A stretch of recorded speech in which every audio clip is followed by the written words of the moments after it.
नमस्कार साथियों, कैसे हैं आप लोग।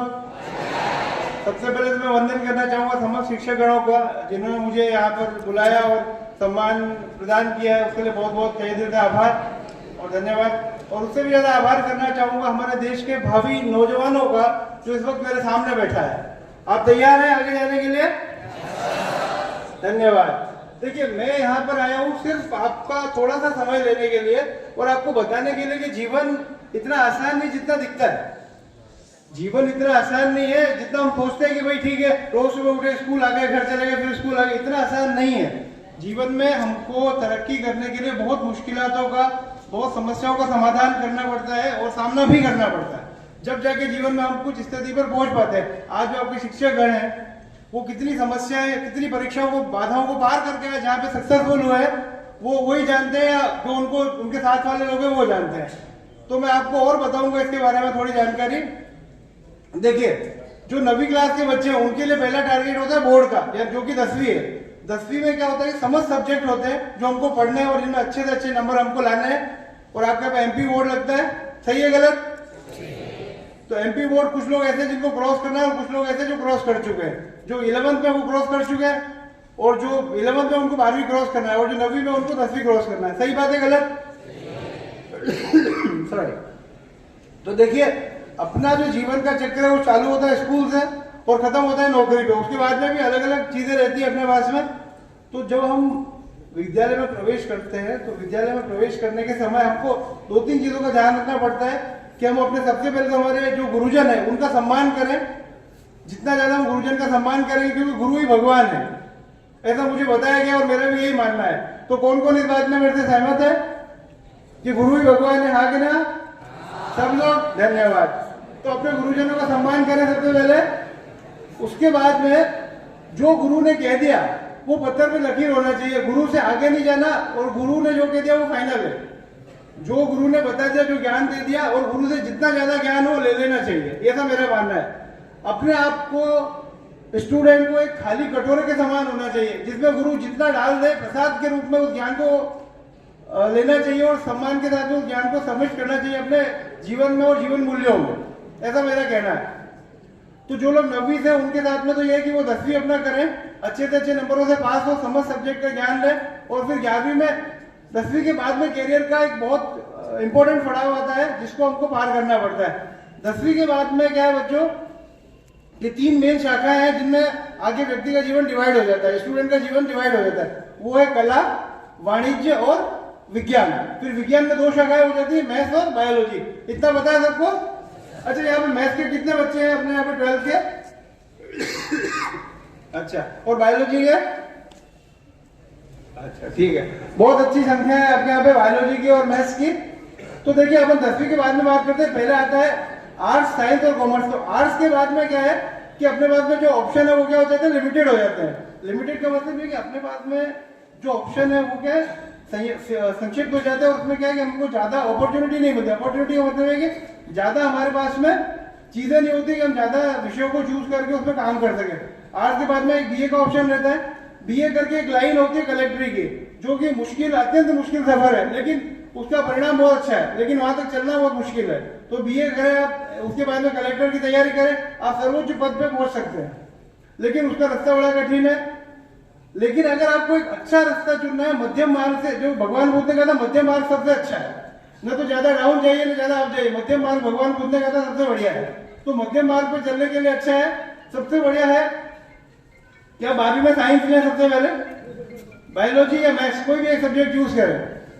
अगर बायोलॉजी चूज करते हैं तो आप मानव जीवन के लिए बहुत बड़ा योगदान निभाएंगे। क्यों? क्योंकि आप उसके बाद में डॉक्टर बन सकते हैं, नर्सिंग फील्ड में जा सकते हैं, और भी पैरामेडिकल के कोर्सेज होते हैं उसमें जा सकते हैं। पैरामेडिकल में क्या होता है, DMLT, BMLT, जो मेडिकल लैब टेक्नीशियन के कोर्स है, जिससे क्या है कि आप खुद की प्रयोगशाला खोल सकते हो, वहां पे आप काम कर सकते हो और करवा सकते हो, 4 लोगों को रोजगार दे सकते हो। फिर आता है नर्सिंग का क्षेत्र। नर्सिंग में भी वही है, सेवा का काम है। नर्सिंग में 2 पार्ट होते हैं, एक होता है GNM जो 10वीं की बात कर सकते हैं, एक होता है BSc नर्सिंग जो 4 साल का कोर्स होता है। और विभिन्न कॉलेज आपके एरिया में और हमारे उदयपुर में भी खूब सारे कॉलेज है। BSc नर्सिंग करने के बाद में एक अच्छा सम्मानजनक पद मिल जाता है। और इनमें सबसे बड़ी पढ़ाई है डॉक्टर की, जो कि MBBS के बाद में एमबीबीएस के बाद में आप डॉक्टर बनते हैं, लेकिन एमबीबीएस तक जाने से पहले आपको देना पड़ता है किसका एग्जाम? नीट का, नेशनल एंट्रेंस एलिजिबिलिटी टेस्ट, जिसके लिए आपके 12वीं में एक मिनिमम क्राइटेरिया, उतने परसेंटेज आपके होने चाहिए और परसेंटेज के साथ में एक जीजी विषय होनी चाहिए, आपके अंदर एक आग होनी चाहिए, तभी आप नीट का एग्जाम निकाल सकते हो। बाकी आप नहीं निकाल पाओगे क्योंकि मेरिट बहुत हाई जाती है। उसका टोटल स्कोर होता है 720 नंबर, उसमें पूरे इंडिया के जाने कितने स्टूडेंट बैठते हैं। फिगर हर बार चेंज होता रहता है, इसलिए मैं फिगर का नाम नहीं ले रहा हूँ, लेकिन एक पद के लिए या एक सीट के लिए कम से कम आप समझो 1 लाख 1.5 लाख लोगों के बीच में लड़ाई होती है। क्योंकि जीवन में ना शुरुआत में कहता संघर्ष और संग्राम है, क्योंकि जो लड़ नहीं सकेगा वो आगे नहीं बढ़ेगा। संग्राम जिंदगी है, ये बात आप याद रख लो आज मेरी, मुझे भूल जाओ कोई तकलीफ नहीं, लेकिन ये बात याद रखना कि संग्राम जिंदगी है, जो लड़ नहीं सकेगा वो आगे नहीं बढ़ेगा। इतिहास कुछ भी नहीं है, जो लोग लड़े उनकी कहानी। आज भगत सिंह जी को हम याद करते हैं, राणा प्रताप जी को याद करते, क्यों करते हैं? क्योंकि उन्होंने संग्राम किया, समाज की जो कुरीतियां थी, जो समाज की समस्या थी, उनसे वो लड़े और हमको आगे का रास्ता दिखाया। तो आपको किसी से लड़ना नहीं है, सिर्फ प्रेम से रहना है और अपनी पढ़ाई से लड़ना है, अपने दिमाग से लड़ना है। मुझे ज्यादा से ज्यादा याद करना है, सीखना है, अपने गुरुजनों को सम्मान करते हुए, और नॉलेज जहां से मिले, जितना मिले उतना आप ग्रहण करें, क्योंकि नॉलेज ही जीवन में काम आएगा। किसी भी तरह का नॉलेज हो, हमेशा नॉलेज क्या होता है, लाइफ में काम आता है। क्योंकि आप अलग अलग परिस्थितियों में अलग अलग फेज में आप जाएंगे। पहले आप पहली में क्लास थे, फिर आप 5वीं में आए, फिर आप 8वीं में आए, फिर 10वीं, फिर 12वीं, ऐसे अलग अलग परिस्थितियां समय के साथ में बदलेंगी। तो आपको उन सभी का ध्यान रखना है और हर तरह की नॉलेज को क्या करना है, अपने दिमाग में क्या स्टोर करना है। क्योंकि जितना नॉलेज आप लेंगे वही आपको समय समय पर क्या करेगा, विषम परिस्थितियों से निकालेगा। क्योंकि परिस्थिति हमेशा एक जैसी होगी ये तो जरूरी नहीं है, अलग अलग परिस्थिति होंगी। इसके लिए क्या है कि आपको जैसे 12वीं तक अपन आगे थे, 12वीं में आर्ट्स का बता दिया आपको, फिर एक वाणिज्य विषय होता है कॉमर्स। कॉमर्स का सुना है तुमने? कॉमर्स के कितने बच्चे हैं यहाँ पे? बढ़िया बढ़िया। तो कॉमर्स से क्या है कि एक तो ग्रेजुएशन का स्कोर होता है, बीकॉम एमकॉम कर सकते हैं। इसके अलावा चार्टर्ड अकाउंटेंट का नाम आपने सुना होगा, सीए बन सकते हैं। उसके लिए अलग से पेपर होते हैं और उसकी तैयारी करनी पड़ती है। सीए के पेपर निकाल के आप लोग सीए बन सकते हैं, जो कि अपने आप में एक सम्मानजनक पद है। सीए का भी संसार में काफी सम्मान होता है, सभी का होता है, लेकिन सीए का भी अकाउंट से पैसा जहां पे आ जाता है वह सम्मान अपने आप आ जाता है कि नहीं? सही है गलत है? अच्छा, किसके लिए कर रहे हैं? पैसे के लिए कर रहे हैं, किसके लिए कर रहे हैं? भाई नौकरी लगेगी तो क्या मिलेगा? लड्डू तो नहीं मिलेगा, पैसा ही मिलेगा ना अल्टीमेटली। तो किसके लिए काम कर रहे हैं? अरे पापा मम्मी ड्यूटी जाते हैं, किसके लिए जाते हैं? पैसे के लिए जाते हैं। बरोबर, सही है गलत? अरे थो तो नहीं जाओ पीछे, लास्ट डन। तो अल्टीमेट एम क्या है बच्चों? अपने जीवन को सुदृढ़ करना, अपने जीवन को संभालना और ज्यादा से ज्यादा ज्ञान अर्जित करना। उसके बाद में हम बात करेंगे विज्ञान विषय की। तो विज्ञान विषय में 2 शाखाएं हैं, एक बायोलॉजी है, जीव विज्ञान इसको कहते हैं, और एक गणित है। तो गणित के ऊपर हम थोड़ा सा फोकस करेंगे, क्योंकि ये एक ऐसा रास्ता है जिसमें आसान तरीके से एक बहुत अच्छा करियर ऑप्शन अपन चूज कर सकते हैं।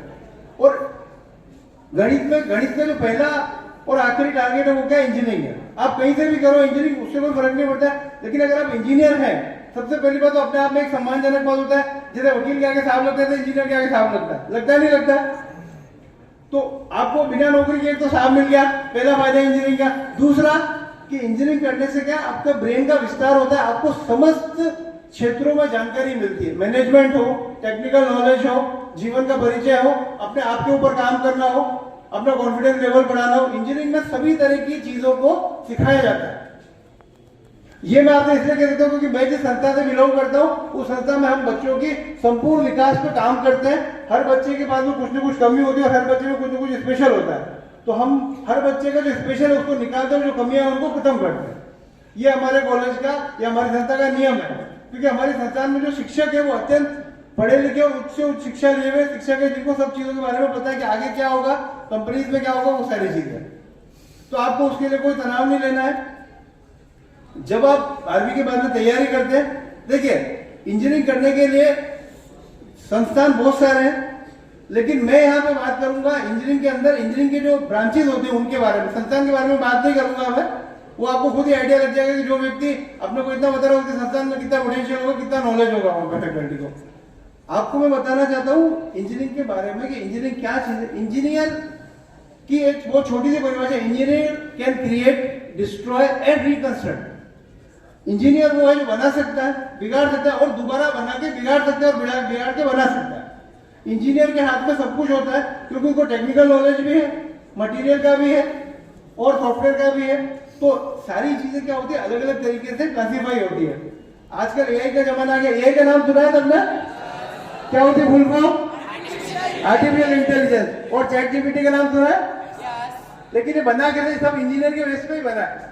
इसके लिए क्या है कि हम तकनीकी शिक्षा के बारे में और ज्यादा जानेंगे। इंजीनियरिंग में क्या है कि जब आप इंजीनियरिंग विद्यालय में प्रवेश करते हैं तो अलग अलग आपके पास ऑप्शन होते हैं पढ़ाई के। जैसे आपने 12वीं के बाद में बायोलॉजी या मैथ्स ली, ऐसे ही इंजीनियरिंग में अलग अलग शाखाएं होती है, जिसमें मेन जो शाखा है उनके बारे में आपको बताना चाहता हूँ। एक होता है कंप्यूटर विज्ञान, एक होता है मैकेनिकल अभियांत्रिकी जिसको बोलते हैं, एक होता है सिविल कंस्ट्रक्शन का जिसमें काम होता है, एक होता है इलेक्ट्रॉनिक्स और एक होता है इलेक्ट्रिकल। इलेक्ट्रॉनिक्स और इलेक्ट्रिकल अलग अलग शाखा है, उनको मिक्स नहीं करेंगे अभी भी। और एक होता है mechanical civil computer science. Computer science एक पहले चलता था आईटी, अभी नहीं है, अभी कंप्यूटर साइंस है। तो कंप्यूटर साइंस में क्या, कंप्यूटर के बारे में समस्त जानकारी जो है अलग अलग विषयों के माध्यम से आपको प्रदान की जाती है। जब आप अपने 4 साल का कैरिकुलम जो पाठ्यक्रम है उसको पूरा करते हैं तो आपकी एंड में स्टेज आती है नौकरी की, जिसके लिए आपने सारा काम किया है, जिसके लिए आपने सारी पढ़ाई की है। अल्टीमेट टाइम मैंने भी बताया था क्या है, पेमेंट का। तो वहां पे जब आप पहुंचेंगे तो आपको क्या करना पड़ेगा, जो 4 साल में आपने सीखा है वो आपसे इंटरव्यू होगा। इंटरव्यू में आपसे समस्त सब्जेक्ट के बारे में, जो भी कंपनी का अपना मापदंड है उसके मापदंड पे आपको देखा जाएगा, परखा जाएगा और उसी हिसाब से आपको नौकरी दी जाएगी। इंजीनियरिंग करके कोई खाली नहीं बैठता है, हर व्यक्ति का ब्रेन इतना डेवलप हो जाता है कि नौकरी लग जाती है सब जगह पे। इनकेस कुछ ऊपर नीचे होता है तो व्यक्ति अपना खुद का कार्यक्रम या खुद का दुकान, खुद का कोई काम भी खोल सकता है। तो इंजीनियरिंग करके कोई बेकार नहीं बैठा। इंजीनियरिंग सबसे अच्छा माध्यम है और सबसे कम समय में अच्छा इंजीनियरिंग करके अच्छा रोजगार व्यक्ति पा सकता है, क्योंकि अल्टीमेटली हमारा काम क्या है, रोजगार पाना या खुद का बिजनेस खोलना। और इंजीनियरिंग करके आपका माइंड खुल जाता है, ब्रेन आपका डेवलप हो जाता है, सारी चीजों की जानकारी आपको मिल जाती है मैनेजमेंट से लेके। क्योंकि इंजीनियरिंग में जो 4 साल में करीबन 44 से 48 सब्जेक्ट आपको पढ़ने पड़ते हैं, उसमें मैनेजमेंट के भी सब्जेक्ट होते हैं, टेक्नोलॉजी के भी होते हैं और दूसरे सब्जेक्ट भी होते हैं। फर्स्ट ईयर कॉमन होता है, बाकी 3 साल में अलग अलग विषय के हिसाब से, अलग अलग ब्रांच के हिसाब से आपको पढ़ाया जाता है। तो कुल मिला के इसका निचोड़ है कि अगर आप इंजीनियरिंग करते हैं तो आपको कभी भी लॉस नहीं, हमेशा आपको फायदा ही होगा इंजीनियरिंग करके। और इंजीनियरिंग में जो भी है, जो अलग अलग लेवल पे स्कॉलरशिप स्कीम होती है, प्रधानमंत्री वाली योजना भी है, एमपी गवर्नमेंट की भी है। और जो बहुत ही ज्यादा परसेंटेज वाले उच्च मेधावी छात्र हैं आपके स्कूल में, उनके लिए कुछ अलग से स्कॉलरशिप हमारे स्कूल, हमारा जो कॉलेज है वो प्रदान करता है। तो अगर शिक्षा में पैसा कभी भी बाधा नहीं है, अगर आप दिल से पढ़ना चाहते हैं, कुछ करना चाहते हैं तो पैसा कभी भी बाधा नहीं है। इसमें भी अगर आपको इश्यू लगता है तो बैंक एजुकेशन के लिए लोन देती है, जो कि साल के जब आपकी डिग्री हो जाती है उसके 1 साल बाद आपको चुकाना पड़ता है, वो भी बहुत कम उस पर। तो शिक्षा के लिए पैसा कभी भी बाधा नहीं, बाधा है आपका विचार कि आप क्या विचार करते हैं कि मुझे कैसे पढ़ना है, अपने जीवन में क्या सोचना है, क्या तरक्की करनी है। तो जितना ज्यादा आप काम करेंगे खुद के ऊपर, अपने सब्जेक्ट के ऊपर नॉलेज लेंगे, वही काम का आपको जीवन भर काम आएगा। और इंजीनियरिंग एक बहुत सुनहरा भविष्य का अवसर है जिसपे आप काम कर सकते हैं। इंजीनियरिंग के बारे में आप किसी भी, मैं इंस्टीट्यूट के बारे में बात नहीं करूंगा, लेकिन सिर्फ ये बताना चाहूंगा कि इंजीनियरिंग में क्या होता है, 2 चीजें होती है। एक होती है प्राइवेट यूनिवर्सिटी जो 4 सज्जन ने मिलकर खोल ली, जिनके पास पैसा है। एक होती है गवर्नमेंट यूनिवर्सिटी जो सरकार के द्वारा चालित होती है, समझते हैं प्राइवेट गवर्नमेंट का। तो जो सरकार के द्वारा स्वचालित होती है उसमें क्या है कि सारी सुविधाएं सरकार के हिसाब से मिलती है, पेपर, डिग्री। अब इसी में क्या है, उच्च शिक्षा में अलग अलग मापदंड होते हैं। जैसे आपके 12वीं के लिए बोर्ड है नहीं है, 10वीं के लिए बोर्ड है, वो सब जगह वैलिड है पूरे वर्ल्ड में। ऐसे ही उच्च शिक्षा में क्या होता है, एक टर्म होती है एनबीए, शायद आप लोगों ने नहीं सुना होगा, national board of accreditation. NBA क्या चीज है, एनबीए सर्टिफिकेट है जो हर संस्था को नहीं मिलता है, उसी संस्था को मिलता है जिसका रिजल्ट, अटेंडेंस, छात्रों का प्लेसमेंट, सुख सुविधाएं बच्चों के लिए, वो सारी अगर अप टू द मार्क है तो ही एनबीए जो है मिलता है। और आजकल एक बात और मैं आपको बता दूं जानकारी के तौर पे, कि अगर आप कहीं भी एडमिशन लेते हैं इंजीनियरिंग के लिए स्पेशली, तो आपको ये चेक करना है कि उसको, उस संस्था को एनबीए उस पर्टिकुलर ब्रांच को मिला हुआ है या नहीं मिला हुआ। एनबीए, फिर से रिपीट कर रहा हूं, नेशनल बोर्ड ऑफ एक्रीडेशन, जो कि अत्यंत ही मुश्किल सर्टिफिकेट है जो किसी भी संस्था को मिलता है। इस बारे में मैं तारीफ करना चाहूंगा हमारे मैनेजमेंट की, उन्होंने अपना सारा मेंटेन किया है। और हमारा संस्था जो 22 साल पुरानी है, 22 साल से हमारा कॉलेज चल रहा है। कितने ही बच्चे 10-12 हजार बच्चे हमारे से पढ़ के गए, कुछ बच्चे फॉरेन में, कुछ इंडिया में अपनी सेवाएं दे रहे हैं, तरक्की कर रहे हैं। इवन आपके स्कूल के भी 2-3 छात्र हमारे यहाँ पढ़ रहे हैं, और भी छात्र पढ़ रहे हैं। तो एनबीए, आप किसी भी संस्था में प्रवेश लें, मैं संस्था का नाम नहीं लेता, लेकिन एनबीए जरूर चेक करें कि वो संस्था एनबीए से एक्रेडिटेड है या नहीं, या जो ब्रांच आप ले रहे हैं, जिस भी ब्रांच में आपकी रुचि है। मैं ये नहीं कहता कि आप कंप्यूटर ही लो या जो हवा चल रही है उसके पीछे या भागो, नहीं, आपको अपने स्व विवेक का इस्तेमाल करना है। मेरा दोस्त रमेश जा रहा है तो मैं भी जाऊंगा, नहीं, रमेश का काम अलग है, आपका अलग है, आपका ब्रेन अलग है, रमेश का अलग है। क्योंकि जब आप, मेरी बात है, याद ये बात मैं कह रहा हूँ, इसको जरूर ध्यान से सुने, मेरा निवेदन है आप लोगों से। क्योंकि जब आप इंटरव्यू सीट पे होंगे मेरे दोस्तों, तो याद रखना आप अकेले होंगे हमेशा। इंटरव्यू सीट पे ना तो माँ बाप होंगे, ना गुरुजन होंगे, ना कोई होगा, आपको अकेले ही परफॉर्म करना है, और आप अकेले हो। तो इंटरव्यू सीट पे आप अकेले हो, जब आप अकेले हो तो आपको अपना ब्रेन ही यूज करना पड़ेगा। सामने वाला सवाल पूछेगा, आपको जवाब देना है, जवाब आ गया तो आपकी नौकरी लग जाएगी, वरना मेरा बाहर। और रमेश से देता, रमेश की लग जाएगी, आपकी नहीं लगेगी। मैं ये नहीं कहता कि दोस्ती छोड़ दो, दोस्ती करो, लेकिन अपने आप को भी डेवलप करो। क्योंकि आपको जब सैलरी मिलेगी तो आपके अकेले को मिलेगी, दूसरे रमेश की नहीं, आपको नहीं मिलेगी, या आपकी रमेश को नहीं मिलेगी। तो अपने आप पे ध्यान दो, अपने आप को डेवलप करो, और ऐसी संस्था में जुड़ो जो मानक है, अंतरराष्ट्रीय, राष्ट्रीय जो मानक है, उन मानक पे खरी उतरी हुई संस्था हो। ये जरूर आप चेक करें एडमिशन लेने से पहले, क्योंकि एक बार ले लिया, फीस जमा होगी, फिर तो कुछ नहीं हो सकता। तो एनबीए को आप चेक करें कि एनबीए है या नहीं। और एक होती है नेक। नेक भी एक ऐसा ही मानक है जो यूनिवर्सिटी कॉलेजेस को उनके आधार पर मिलता है, योग्यता के आधार पर। तो उसमें हमारे पास में ए ग्रेड है, ए जो कि सबसे ऊपर होता है। आपने ग्रेड देखोगे ए बी सी होते हैं, तो हमारे यहाँ पे ए ग्रेड है।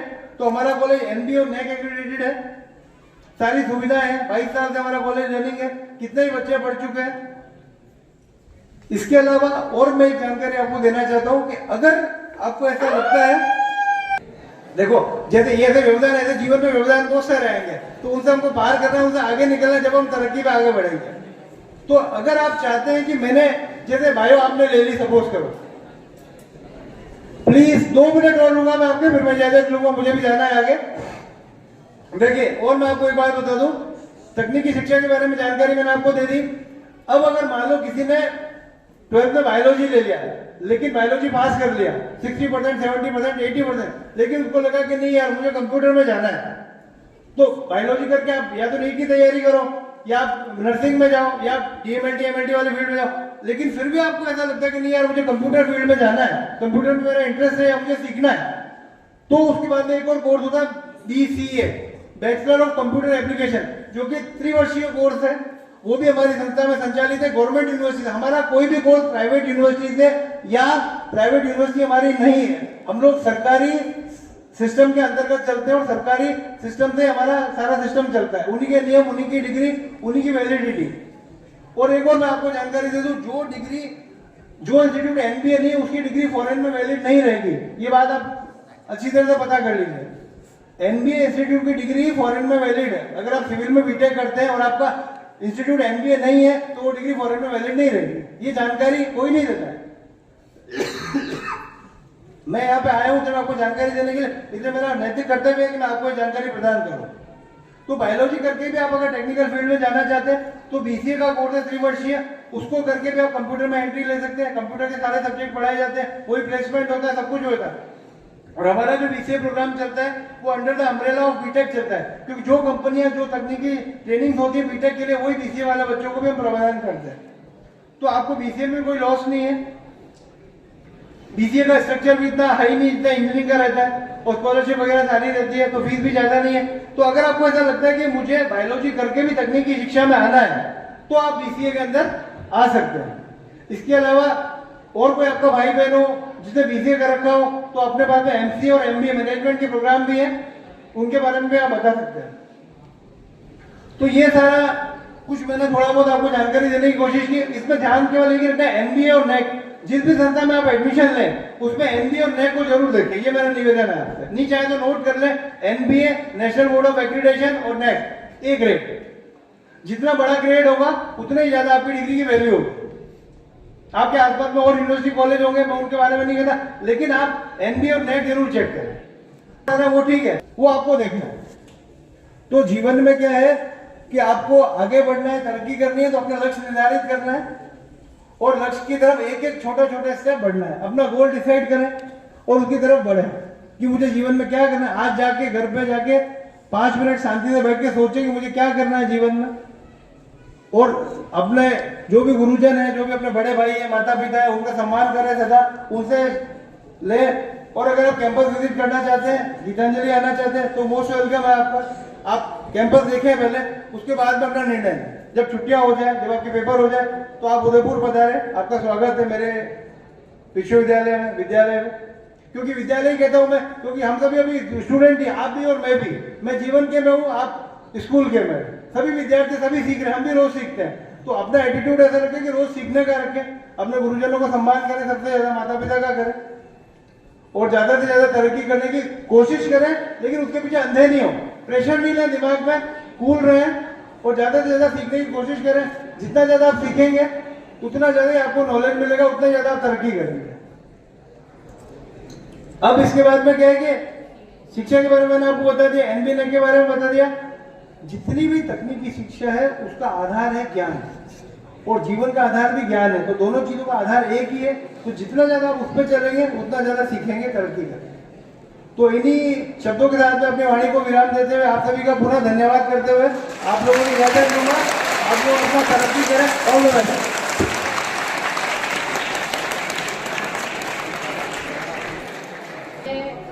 स्टूडेंट्स को उनके करियर के बारे में, उन्हें क्या कैसे लक्ष्य चूज करना है, उसको कैसे प्राप्त करना है, कॉलेज का चुनाव कैसे करना है, किन किन बातों को ध्यान में रखना है, इन सभी के बारे में विद्यार्थियों को मार्गदर्शन किया।